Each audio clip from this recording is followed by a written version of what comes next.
Hi, I'm Lew Calhoun, the mortgage solver.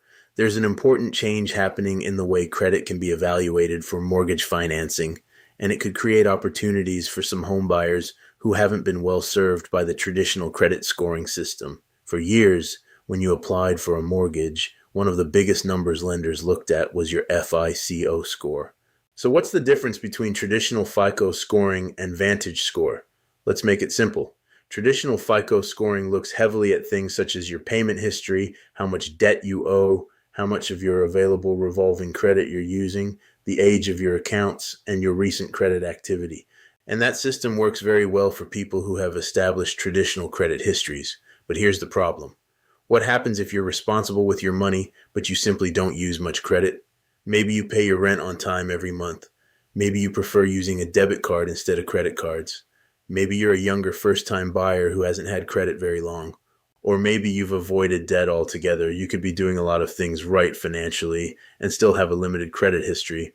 That's where VantageScore can potentially create another way of looking at your credit profile.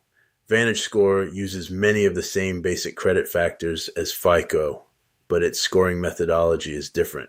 Because the two models evaluate information differently, the same borrower can receive very different scores under FICO and VantageScore, and that's important.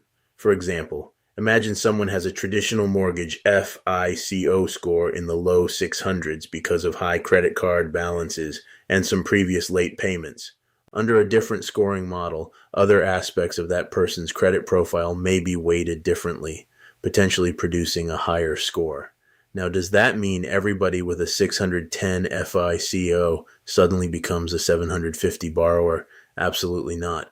But it does mean that borrowers with limited credit histories, thin credit files, or certain credit profiles may benefit from having their situation evaluated under more than one scoring model when the particular mortgage program and lender allow it.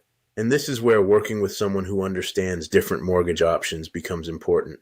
A better qualifying credit score could potentially affect more than whether you get approved. It could affect your interest rate, mortgage insurance, loan options, monthly payment, and even your purchasing power.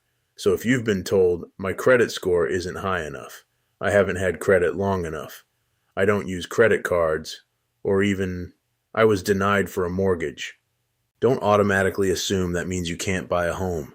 Your credit report tells a story, and different scoring systems can sometimes read that story differently. That's why I'm the mortgage solver. My job is to look beyond one number and determine what financing solutions may actually be available to you. If you're not sure whether you're ready to buy, click the link in my profile for a free home buying analysis. I'm Lew Calhoun, the mortgage solver. Experience, solutions, results.